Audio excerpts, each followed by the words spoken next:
All right, YouTube, how you doing? Welcome back to the channel. It is Friday, January 17th. We are traveling on vacation here, but nonetheless, an NBA video coming your way. We're not going to go through each and every game on the slate. When we travel, we do cut it down. I find a few plays and share those with you guys. We call it kind of a hybrid version or a road game type of a video. So I have three plays coming your way in this video. 2 player props as well as 1 total, but we might add some plays throughout the day depending on how much time we have to continue researching. So keep an eye down on the pinned comment. That'll take you to all of my final plays, including these 3, if that does interest you there. In terms of how we did yesterday, a good night. Jared Allen, double-double being our only loss. The dude played 16 minutes because the Thunder absolutely torched the Cavs, and I, to be honest, was this close to rolling with the Thunder. Had a couple drinks and was like, you know what, screw it, let's go with the home team. We didn't, of course. That's probably why they won, because we didn't jinx them. But 16 minutes, he had 13 and 7, so I do think that was the right side. We read that correctly, but didn't predict a massive blowout via the Thunder, right? But the Jalen Duren news here, amazing, right? If we had the soundboard, we drop one for this, a plus 185 double-double, and we rolled with his over 9.5 points. Both of those plays combined obviously make up that half-unit loss for Jared Allen. So a green night there, but that plus 185, Jalen Duren had 17 and 17. We could have taken a 15-plus points, 15-plus rebounds line and absolutely been rolling in it, but I didn't think he was going to go for 17 and 17. But nonetheless, a positive night there, 2 and 1. But from a units perspective, up fairly slightly. Yeah, that was a half unit on Jared Allen, a quarter unit on the others, but that plus 185 definitely does a nice little deed for us there. In terms of the ride of the day, guys, Fist, we're not going to show the graphic or anything like that because I was traveling. We didn't have time to make the graphic or anything yesterday, but that ride of the day ends up not coming through. We'll take a pause on the ride of the day like we do a lot when we're traveling, just because obviously we don't have as much time dedicated to our craft, if you want to call it that, throughout the day. But we'll get back to the ride of the day when we return on Monday. So keep putting your ride of the days in the comments, guys. Hashtag ride of the day. It helps out. I mean, not for the video purposes for this weekend, but it helps out a lot of people. There's so many great plays that get thrown in the comments, and I love reading. Some of my favorite comments to read are the ones of wow, I found this in the comments. 2 of you guys going back and forth discussing your play. That absolutely is awesome. Speaking of going back and forth discussing your plays, we do have a free Discord. Absolutely free. It's just a big group chat for us to talk some plays and sports in. That link will be in the description. But what do you say we jump into this one? Hit that like button, hit that subscribe button. Hopefully the camera looks all right, the Rode mic looks all right and whatnot. Obviously our preference would be to be at home going through each and every game because that's what we love to do. But when on the road, I'd rather get something out than nothing at all. And I know we got the guppies gupping in the comments being like, why even post these videos? They're terrible. Those are just dumb comments.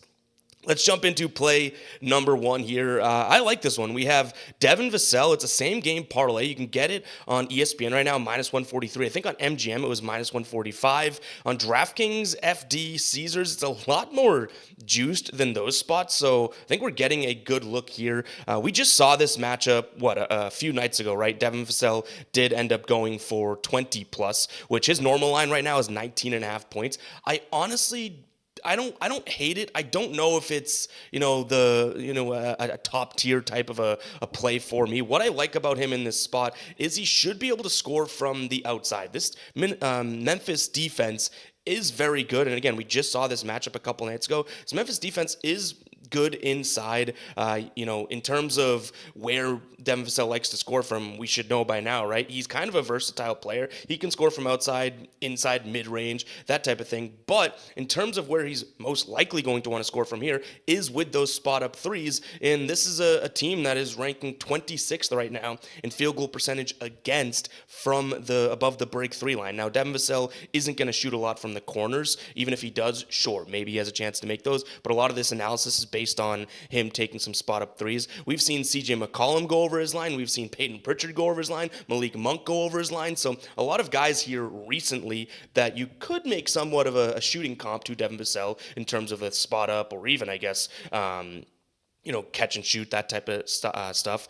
hit their lines. For example, he had an 18.5 line last time they played, which was just 2 days ago. He had 21 points, right? 14% increase there to his line. Malik Monk had a 19.5 line. He went for 31. That was on January 3rd. CJ McCollum, 21.5 line. He went for 32. So I do like this spot. And what I really do like for Devin Vassell is two things. He's a big-time guy that can play really well in transition. And the Spurs have a few of those guys, but I love Devin Vassell in this spot. And what do we know about Memphis, right? Memphis is going to run. They're, over the last 10 games, the number one pace team in the league. I think they may own that number one pace spot overall as well, right? Just for the entire season. So I love him in transition here. In terms of Memphis against guys that run in transition, they haven't been all that great. So for his player type, again, if we want to say that he's a transition player, let me pull up here so I can get these numbers correct. So Memphis, in terms of versus a default player type of a guy that likes to run in transition, they rank 27th, right? So if we filter to Devin Vassell against teams that rank in the bottom 5 when it comes to, playing against transition, right? He's had a few games against them. Yeah, on the season, he's crushed it. On the season, against teams that rank in that spot, 67.7% cover rate. Against the above the break 3, right? So we know that this Memphis team struggles against the above the break 3. Another thing that we can add in here, they rank 27th in terms of above the break against bottom 5 teams Devin Vassell against bottom 5 teams for above the break 3s. He's averaging 19.2 points per game, 5 of 6 hit rate. So I like Devin Vassell to score in this one. I talked a lot about his points. Why do we like his assists? Well, he's hit his assists in 3 games in a row here against this Memphis team. He's hit at least 3 assists, so over 2.5 in, I believe it was 63 or 64% of his games this year. In his last 10 games, he's averaging 4 assists. So I do love to see that. I think he'll have his opportunities, especially if he starts knocking down some shots and they start to just rush at him. It'll give him a chance to, pump fake, maybe get into the lane for a nice pull-up, which would help the points. But also, if he makes the first guy miss, goes down, and then another guy collapses and closes on him, right, he'll be able to dish it out to hopefully a good corner look or something like that. Again, we're only asking for 3 assists. A lot of this went into his points, and we had to figure out some way to manipulate the odds to get 15 plus. Because again, 19.5, I don't mind, I don't love, so I wanted to get that down to 15 and see what else we could get in there to make the odds digestible and consumable, and this is what we got. So if assists kills us here, assists are going to kill us, but I do think, his hit rate, and obviously we just saw this, he had 3 assists against them 2 nights ago. He's hit 3, 4, and 3 assists in his last 3 matchups there. Moving on, we're going to go to a total here. Splitting a half unit, so quarter unit on each of these, one for some juice and one for a plus money here. I like the Nuggets and Heat under 229.5. I like that a little bit more, obviously, than the under 224.5, but that's just because of the juice we're paying, right? In terms of why I like this one, well, first off, let's start with the injuries before we do kind of get into it. We might miss Jamal Murray. We might miss Nikola Jokic. Both those guys are questionable. Murray's actually been upgraded to probable, but Jokic listed as a game-time decision. He missed last game against the Rockets. Aaron Gordon also listed as questionable. If these guys don't play, I almost think it just helps this spot. We've seen some of the splits with the Nuggets with Jokic and without Jokic, and it's pretty damn bad, right? Like, Jokic clearly is an engine for this team, which that should not be shocking news to anybody watching this right now. If you don't know that Jokic makes the Nuggets better, just never repeat that you didn't know that and take this and run with it for the rest of your life, because Jokic makes the Nuggets better. This is also a Miami team on the flip side. They don't have any injuries to note here, but a Miami team on the flip side that how can we trust this offense, right? Like, what can we sit here and say is going super well for this Miami offense? At times they've looked good, but they don't like to score in the paint. That's where you can attack this Nuggets team, funnily enough, this season, right?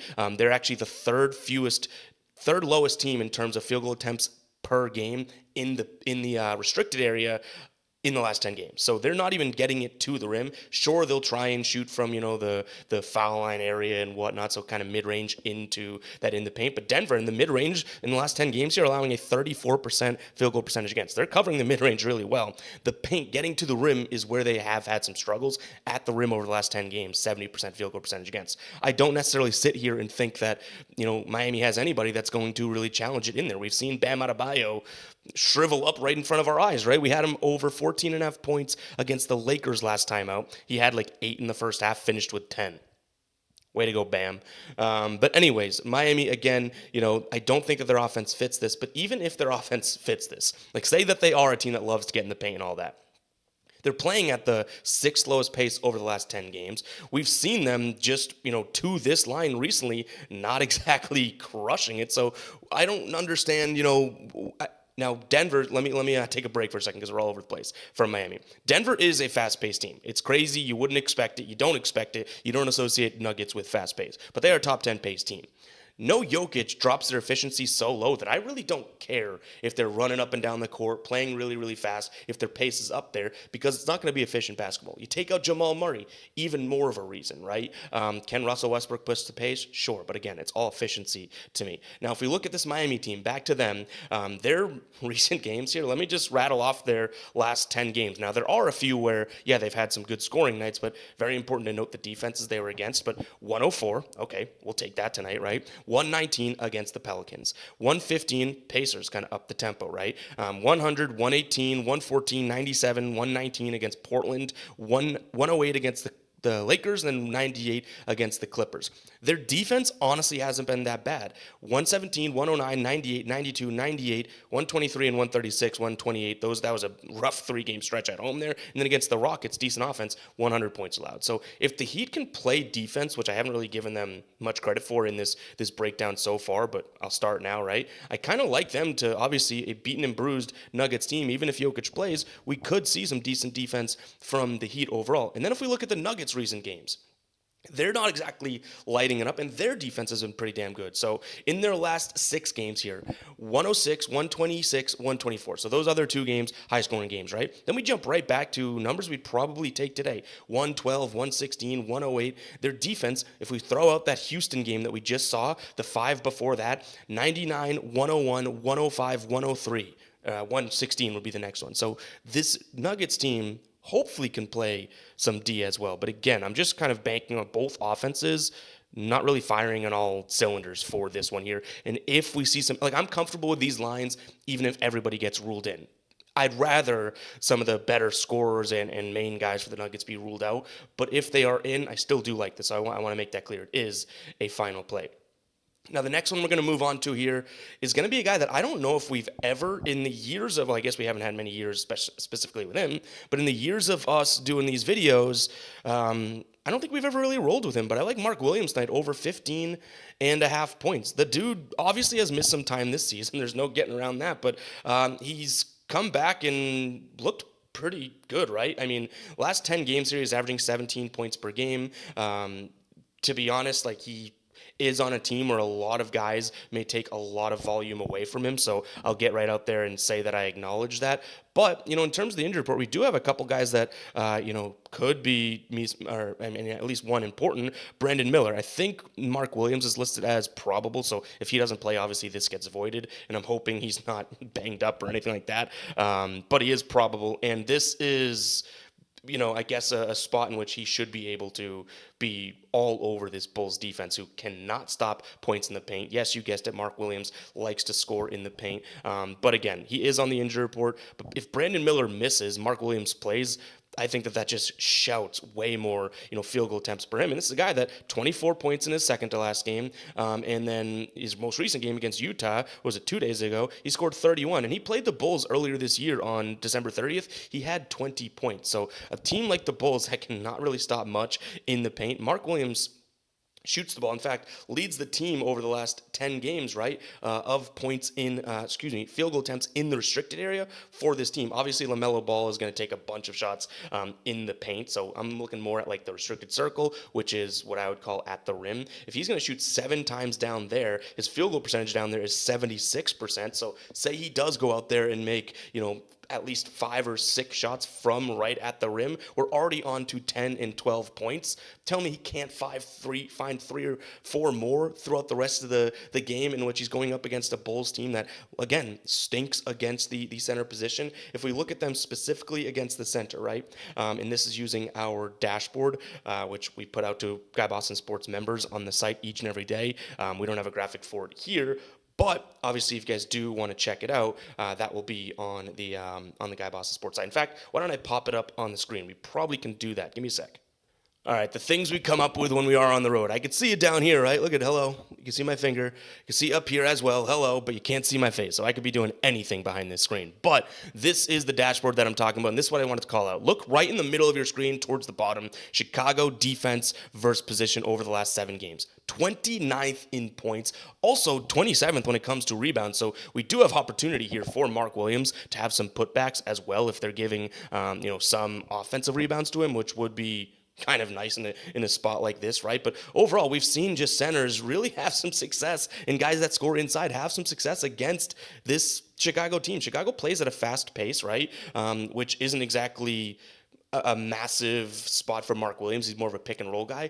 But if Charlotte's able to kind of bring this down to, and they've been playing some basketball and able to stay up with the pace, but if they can bring it back down to earth, we could see a lot of pick and roll opportunity here, which that's how he scores 25% of his points. So never mind him just scoring in the paint, right? Cutting to the rim and whatnot. He scores a ton of putback points, which is obviously somewhere that we just mentioned the Bulls can struggle with. But pick and roll here, they are dead last in covering the pick and roll, and that is how he scores 25% of his points. So I think he's going to have a ton of opportunities here against the Bulls. We've seen some centers absolutely torch them, and we just saw him have 20 against them yesterday. So kind of everything aligns. You can even see on the bottom left-ish of your screen, you could see that Chicago home team stat right there, points in the paint allowed, dead last on this season, 30th. So yeah, to me, this is a decent spot for Mark Williams, assuming he's healthy. Again, with that Nuggets and Heat play, I'm kind of crossing my fingers thinking like, okay, let's hope that Jokic is out and whatnot. Ideal situation here would be Brandon Miller out, Mark Williams ruled in. That would be great. But knowing my luck, will probably have Jokic play and then Mark Williams ruled out, so it's a void. You know what I mean? And then all of a sudden Jokic goes for 50 and hurts our total. But you know what, guys? That is the industry we're in. But that's going to wrap it up. Just like I said, 3 plays as of right now. Keep an eye down on the pinned comment. It'll take you to the Guy Boston Sports site, and we may add some additional plays in there. But quick rant before we get out of here. I know it's kind of a long video for just 3 plays, but go ahead and comment 17 if you made it this far. Do truly appreciate you sticking around for a road video. And sometimes I like these road videos, being able to just go deep into one play versus kind of going through it and talking about a bunch about the game itself. I would prefer the full breakdown, like I'm sure a lot of you guys do, but I do appreciate you guys sticking around and listening to me ramble about only 3 plays, right? Technically 4 if you include the split play of the Nuggets, 2 different lines. But one thing that I will say, I do appreciate everyone tuning in and everything like that. I know that, we'll get some comments being like, oh, this is tough, like you're rambling, the graphics aren't as good. All I ask is like, you understand that I understand that this is like a below quality video that I would like to produce. I think we have some of the best quality, regardless of my plays or my voice or anything like that, camera, graphics, microphone, background. I think we have some of the best visual and audio production in the game here on YouTube in terms of giving picks. I know it lessens a little bit when we're on the road, but I would still always try to get a video out, grind for you guys and that type of thing. Because I love doing it too. It's possible, right? Like I can get up early on vacation and do it, even if I'm banged up from the night before, because you guys allowed me the sort of lenience to be like reporting from Hangover Central type of thing. You know what I mean? Like I don't have to hide that fact. So just thank you guys if you have made it this far into the video. A little bit of a rant, but appreciate you guys for sticking around for one of these videos that are a little bit more lacking some things that the other ones are. So truly do appreciate that. I know I'm on a rant now, so before I start crying and need to hit the bottle early, let's sign off for the day. All right, I'll catch you guys in the next one. Keep an eye down on the pinned comment. Take it up 5 final plays if we do add anything. But catch you guys in the next one, all right? Peace out.